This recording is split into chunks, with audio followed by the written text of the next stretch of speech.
Welcome and thank you for joining us on This Week in the Valley. Our show features people and events that are making a difference where we live, right here in North Missouri. I'm Donna Bell. And I'm Darren Elizaris. We have a great show for you, and joining us this week are Chris Shoemaker with an educational presentation on the Affordable Care Act, several folks from Westran Elementary with the dedication of their new basketball court, and Carol Klingsmith with hints for building a super immune system. As we enter into the second week of November with leftover Halloween candy hanging around, thoughts of Thanksgiving dinner lingering in the near future, and then all the Christmas holiday sweets to come. Isn't it ironic that November is American Diabetes Month? America Gets Cooking to Stop Diabetes is this year's theme. It's designed to engage and inspire us to live a more active and healthier lifestyle. The initiative empowers us to cook nutritious and delicious food and encourages us to be more active. This really is good for everyone, even if you are not diabetic. Absolutely, and we recommend you to go to this website, diabetesforecast.org. It's full of cooking tips and facts. If you need energy for your busy day, it has 42 breakfast recipes for you, and facts such as food that is labeled with a healthy claim like all natural or sugar-free do not automatically mean they are healthy. Fact, nearly 30 million children and adults in the United States have diabetes. Another 86 million Americans have prediabetes and are at risk for developing type 2 diabetes. Recent estimates project that as many as 1 in 3 American adults will have diabetes in 2050 unless we take steps to stop it. So get cooking and focus on better health this month. Check out the hands-on tips at diabetesforecast.org. Cook up good-for-you dishes that taste great. The Affordable Care Act puts consumers back in charge of their health care. Under the law, a new patient's Bill of Rights gives the American people the stability and flexibility they need to make informed choices about their health. Small business owners, how will the Affordable Care Act affect your business? The University of Missouri Extension is hosting a presentation, and our first guest, Chris Shoemaker, joins us now with all the details. Small businesses are the heart of the American economy and vital to our rural communities. Some changes in the health care means changes for our small businesses. And an Affordable Care Act presentation is planned for you, and I'm pleased to have Chris Shoemaker join us to tell us all about that. So welcome. Thank you, Donna. I'm going to be enjoying doing this. Well, we're glad you're here.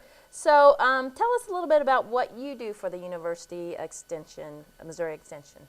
Well, basically at the University of Missouri Extension, I'm a business development specialist. And basically my main program area is government contracting. So I help small businesses that want to try to get government contracts. That's my main program area. I'm also county program director for Macon now, and basically that's my job, is try to bring programming to the state, to the county. And so you feel like this is pretty important for our small business owners to be aware of what changes they are expected to know about. The changes are very important that small businesses need to know about the Affordable Care Act, especially if you hire more than 25 employees.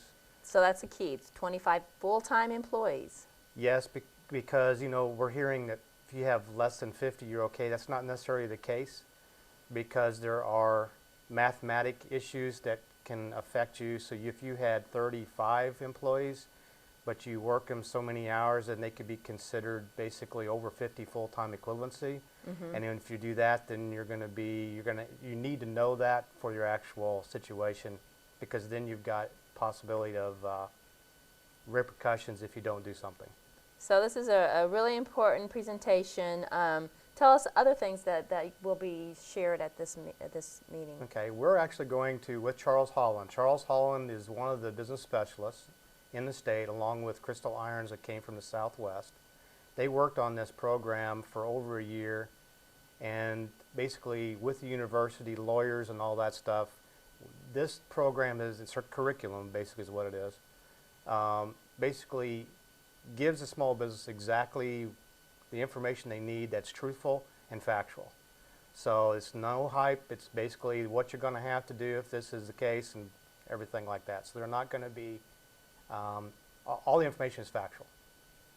And I'm sure it's going to cost a whole lot to go to this presentation. Oh, the cost is really a lot. It's free. The time frame to some is important, but it's basically November 17th, 1 to 3 o'clock, no charge, at the University of Missouri Extension office in Macon. Then do you have to register in advance or just? We would like that because we can only hold 15 in our room. We have 5 signed up now. So if I have more than 15, I'm going to have to find another location by that time frame. So I hope that that is the case for you. I do, but I just really don't know the answer to that.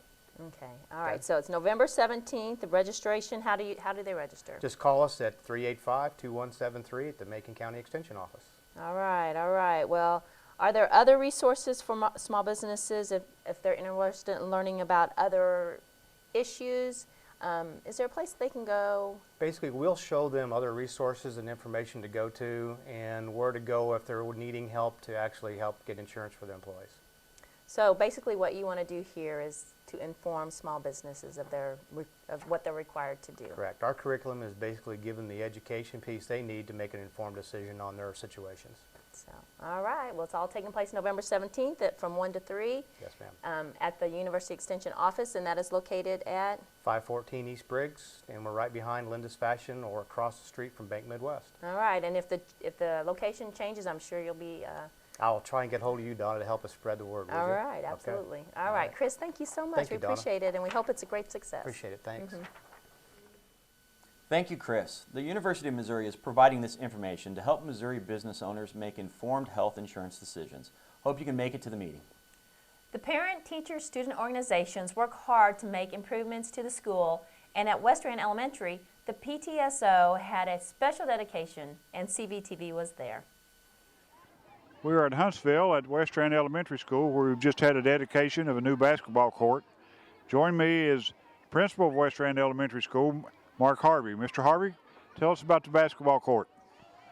Well, we thought the basketball court would be a great addition to our playground. The PTO did a great job of help raising funds for this, and I think it's going to be a great addition for the kids and give them a little something else to do at recess. We also have Ann Harlan. Ann, tell us about your involvement with this.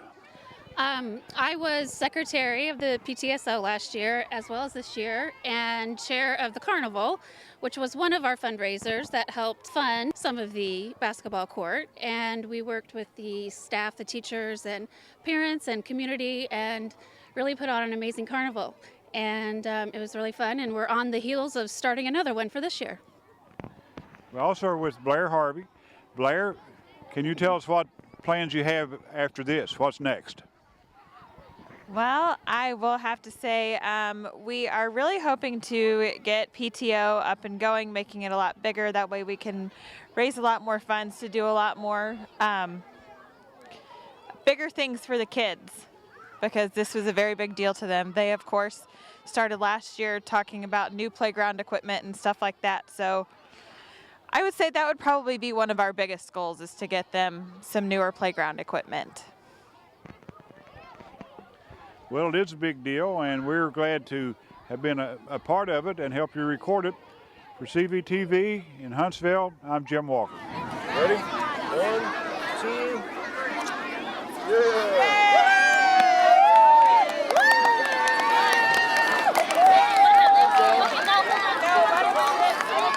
There you go. Sit in front of everybody. Thanks to all, this basketball court will help keep kids active. Besides tiring them out, this additional physical activity will improve their flexibility and stamina while developing stronger bones and muscles.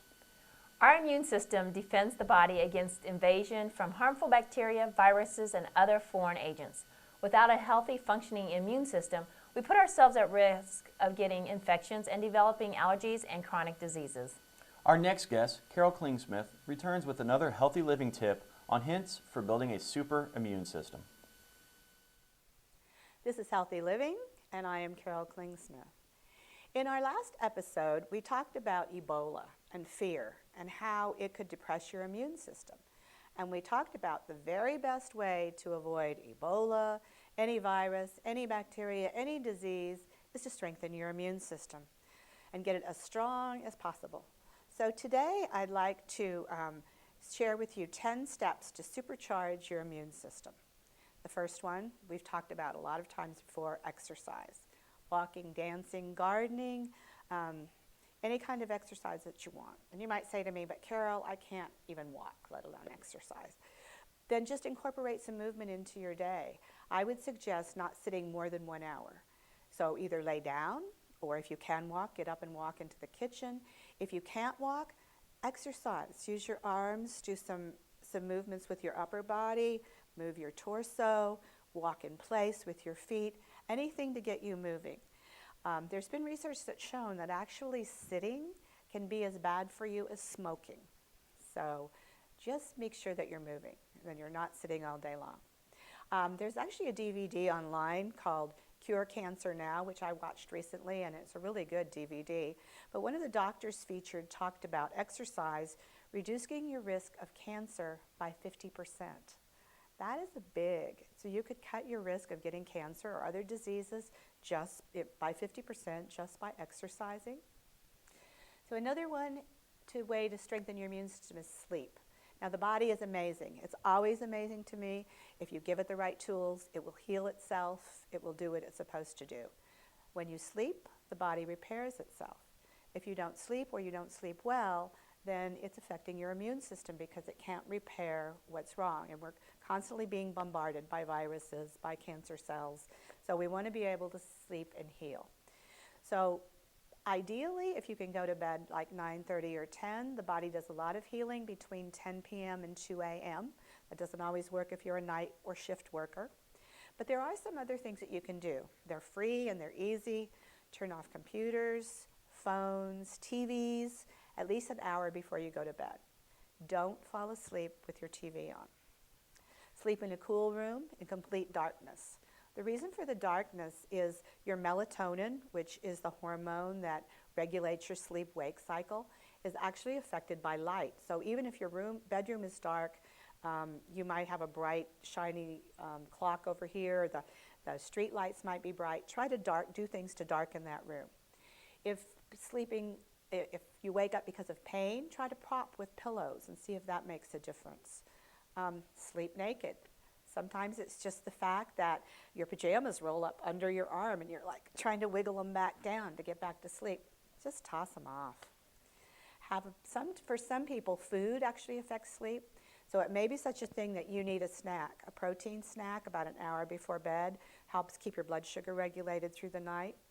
Or on the other way, maybe avoiding eating for about 3 hours before you go to bed, especially heavy foods. Because when you eat heavy foods, your body's trying to digest it. And remember, we're talking about trying to heal and repair. So it's going to say to you, hey, what do you want me to do? Digest or repair?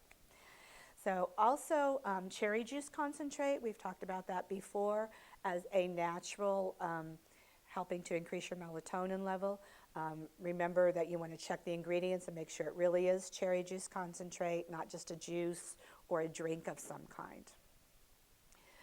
Another way to support your immune system, avoid sugar and processed foods and genetically modified foods. Now, sugar has actually been shown to depress your immune system for several hours. So if you feel like you're starting to get sick, or you're going to be in a crowd where you know maybe you'll be exposed to something, then cut back on sugar or cut it out for a while. I don't have a lot of extra sugars in my house, but I do have these candies, and I love them. Actually, these are my papers. I ate 5 servings, one serving, which is 5 of them while I was getting ready for the show. But the ingredients on this, you don't need to look at carbohydrates or calories. You want to look at the ingredients. The first ingredient is sugar. The second ingredient is glucose syrup. Then there's a glucose fructose syrup. Then there's a sorbitol syrup, lactose, cane sugar, sugar syrup, caramel sugar syrup. So in the ingredients list, there's 1, 2, 3, 4, 5, 6, 7, 8 sugars. So that is going to depress your immune system. I'm not saying don't eat them. I'm just saying if you're concerned at a time when you want to increase your immune system, cut out your sugar. A lot of processed foods contain GMOs, genetically modified organisms. We've talked about GMOs before. They are different. It's not the same as an apple being crossed with another apple to get a third apple. It is actually a bacteria or something that is foreign to that food being injected into it. Hormones, which we have our own hormones, we don't need those from a cow or somebody else.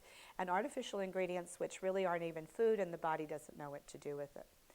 So one of the things, remember I said the body's fabulous if you give it what it needs, give it its vitamins and minerals from foods. And one of the things most Americans are too low in is minerals. So a way to increase those, increase your vegetables and your fruits. Like if you can get them up to 10 a day, and you're thinking, oh my gosh, 10 a day. Well, I do a smoothie in the morning, kale, spinach, banana, and strawberry. So there's 4 fruits and vegetables right there in the morning. I probably would not sit and eat all those things separately, but in a smoothie it makes it easy. Another problem in the American diet is fiber. Most Americans' diets are very low in fiber. Constipation is the one big thing we think about, but constipation can create a lot of other issues. It doesn't let the food go through quickly enough, bacteria builds up. Our gut is actually our second immune system, so we want to keep it healthy. If you have GI or gastrointestinal issues, you may want to take a probiotic. You can talk to your doctor about that. A probiotic is healthy bacteria. If you have GI issues, your bacteria may be mostly unhealthy, so you want to increase the healthy bacteria over the unhealthy bacteria.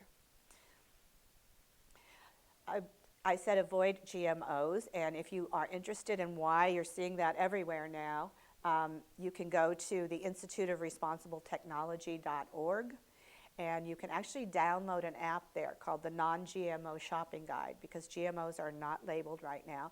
It's hard to know what's GMO and what's not. So that's just some place that you can go to find information. Another way to support your immune system is hydration. Drink clean water instead of something else. So we go through the day and we drink lots of pop or coffee or tea, but drink some water.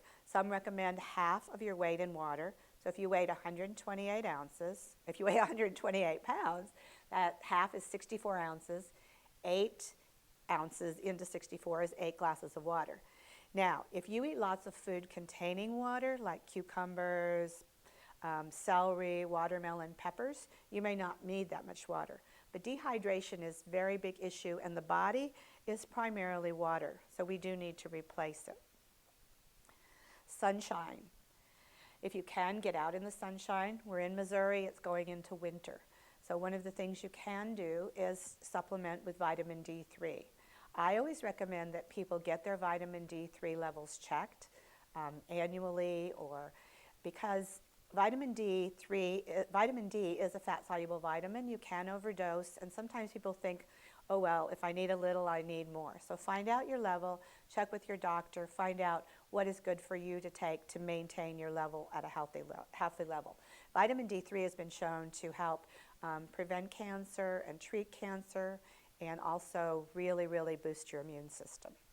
Also, remember we talked about minerals being important.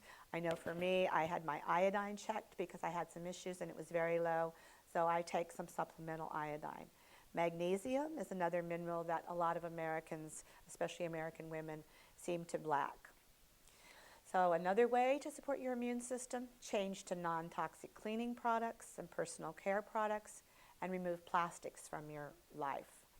So you want to avoid over-cleaning. Sometimes when we hear about viruses and Ebola, we're cleaning everything with Lysol, we're cleaning everything with Clorox. Both of those products have some side effects. And you're also killing all the good bacteria. And we have both good and bad bacteria, and one will help offset the other if we just allow it to. So it's okay to let your kids get dirty, just hand washing, but don't be one of those over-cleaners. Also, we talked about plastics. BPA is a hormone disruptor that is found in plastics. And again, we've talked about it before, so I'm going to suggest if you want more information, go to ewg.org, the Environmental Working Group. If you don't think that toxins are an issue, I would recommend that you watch the video. It's 20 minutes long that's on the front page called The 10 Americans. It will tell you about what toxins are doing to our bodies. And also on EWG, there's a Skin Deep database, which you can go and put in all your products you use, and it'll tell you what it causes, how toxic it is, and even suggest better products for you. Another one that I want to bring up, there's a lot of controversy, but make yourself aware of cautions about electromagnetic frequencies from smartphones and Wi-Fi. There are people who have done research and say that smartphones particularly put out a lot of radiation and a lot of electromagnetic frequency. So you may want to check into that. I just recently saw an article called "Are We Frying Our Children with Our Smartphones?" So if that's an issue to you, you might want to check further on that. Another immune supporting is stress relief. Now, no matter what we do, we have stress coming at us from here or there. Remember that 24-hour news cycle. So lots of things for stress relief. Massage, a nice warm bath, music, art, dance, sing, pray, meditate, whatever relaxes you. You know, I might like a bath, you might hate it. So find that thing that helps you go and just relax your shoulders. My favorite de-stressors are actually music and essential oils. I have some called Calm and Dispel Fear and Be Bold. So that's where I go to. One other thing I'm just going to throw in is something you may or may not have heard of called earthing. And earthing is walking barefoot on the earth. Like I said, we talked about electricity and electromagnetic fields. Well, the earth is electric. We are electric beings. And walking barefoot out on the earth, there we can actually pick up energy from the earth that will help to support your immune system. And it's called earthing. I know a doctor, Dr. Tennant in Texas, who was ill for several years and told the story of how his dogs would run outside on the earth and then come back in, and he had a brain tumor and he had a tumor on his adrenal glands, and the dogs would actually position themselves on his head and on his adrenal glands. They started it when he got sick, they stopped it when he was well. And I just thought that was kind of an interesting thing about how the earth is actually there to heal us. Hand washing is probably one of the most important things you can do if you're worried about getting bacteria. The one thing I would caution you about is try to avoid antibiotic hand soaps. And I know it's like antibiotic, okay, that's good, that's what I need. But remember we talked about the good and bad bacteria. If you use antibiotic hand soaps, you will destroy the good bacteria which are on your hands to protect it. So you want it to be there. So just regular soap and water and friction are going to give you the best ability to get rid of bacteria and viruses that are on your hands.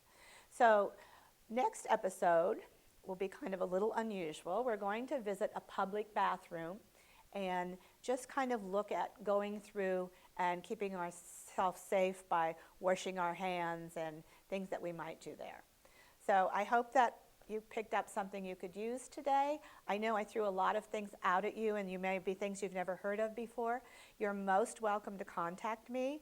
You may email me at Klingsmith, my first initial last name, CKLINGSMITH @gmail.com, or you may call me 660-376-2743. Just leave a message and I'll call you back. I hope this has helped you find some ways to support your immune system. And remember, it really is the very best thing to keep you well.